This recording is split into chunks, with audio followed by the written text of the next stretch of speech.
السلام عليكم ورحمة الله تعالى وبركاته. كنتمنى تكونوا بخير ويلقاكم هذا الفيديو في احسن الاحوال. كنشكركم على التشجيع ديالكم والمتابعه، وكنقول لكم جزاكم الله عني كل خير.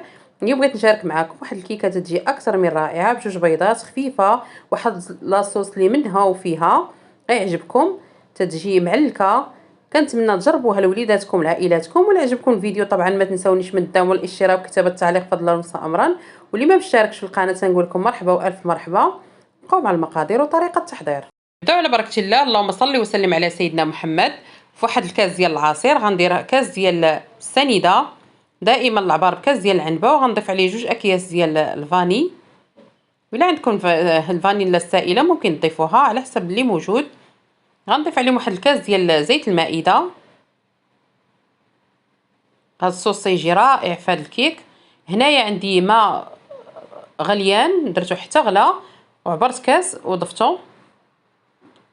غنضيف هنايا 2 اكياس ديال الشكلاط غبره نوعيه جيده. نتوما ديروا 2 معالق كبار. الا كان الكاكاو نوعيه جيده راه تعطي مذاق زوين الكيك. هنايا غنضيف واحد نص معلقه صغيره ديال القهوه سريعه الذوبان. صافي غنديرها في الخلاط ونخلط هذاك الخليط كما تشوفوا. بعد ما خلطت الخليط لقيته باقي ناقص من الكاكاو، زدت فيه واحد ساشيه واحده اخرى. كما قلت لكم نتوما ديروا 2 معالق كبار ديال الكاكاو. صافي خلطت مزيان. غناخذ منه كاس من داك الخليط.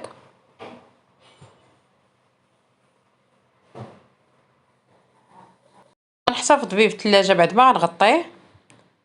صافي نكمل الكيكه ديالي. هنايا داك الخليط اللي تبقى من الصوص اللي درنا في الاول غنضيفه في هذا الاناء.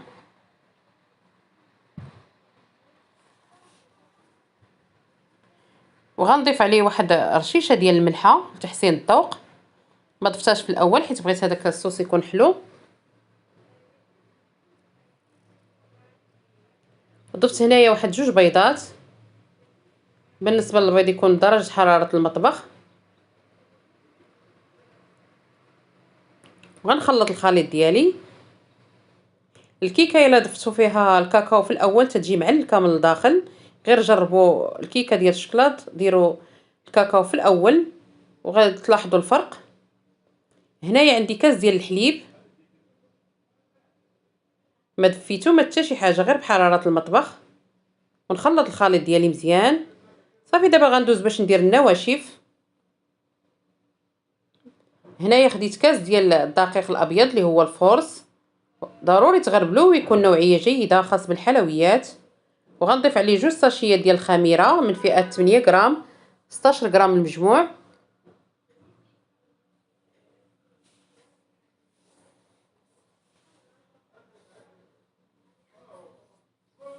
ونخلط الخليط ديالي.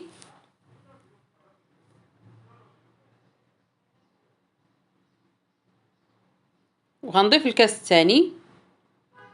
وتيبقى الدقيق على حسب النوعيه ديال الدقيق، وكذلك البيض واش كبير ولا صغير. المجموع اللي درت في هاد الكيكه 3 الكيسان قل واحد شويه ديال الدقيق. كما تشوفوا معايا راه مازال خفيفه الكيكه. ضفت هنايا كاس لاروب، ضفت النص ديالو، عاد غنكمل الكاس الاخر.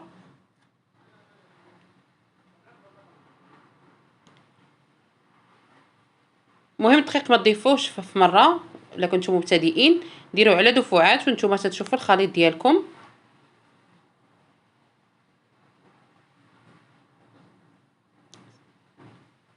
بعد ما خلطتها مزيان كما تشوفوا غنكتب هذاك الحرف ديال 8 كما تشوفوا تيتكتب ليا. صافي دابا غنحبس عليها من التخلاط. والفران راني شعلتو تيسخن، ضروري ديروا الفران ديالكم يسخن عاد تكملوا الكيكه ديالكم.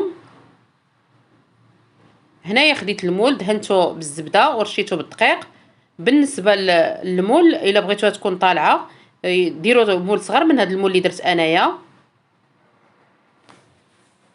هذا فيه 24 على 24. ديروا نتوما صغر منه باش تجيكم طالعه. الا بغيتوها طالعه، الا بغيتوا هذا القياس راه فيه 24 على 24. صافي هنايا الكيكه ديالي بعد ما طابت كما تشوفوا طابت من الفوق ومن التحت. الصوص راه برد تماما والكيكه بردت تماما. دابا غنضيفهم من الفوق كما تتشوفوا. ملي تيبرد داك لاصوص تيولي خاسر وعاقد.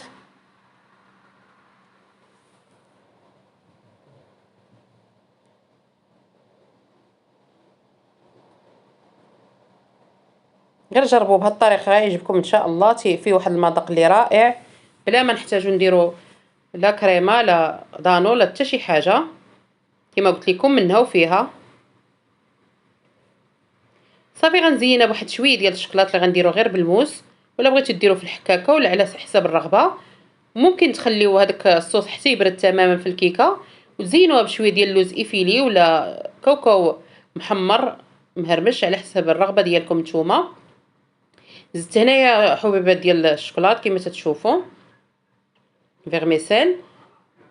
كما تتشوفوا تناخذ الموس وتنبقى نجرح هذاك الشكلاط تيعطيني هاد الخطوط على هذا الشكل هذا. كما سبق ذكرت تزيين تيبقى على حسب الرغبه ديالكم نتوما. صافي غندوز باش نقطعها بعد ما خليتها بردات تماما في الثلاجه. كما تتشوفوا معايا الكيكه راه تشربت هذاك لاصوص. كنتمنى تجربوها وتعجبكم.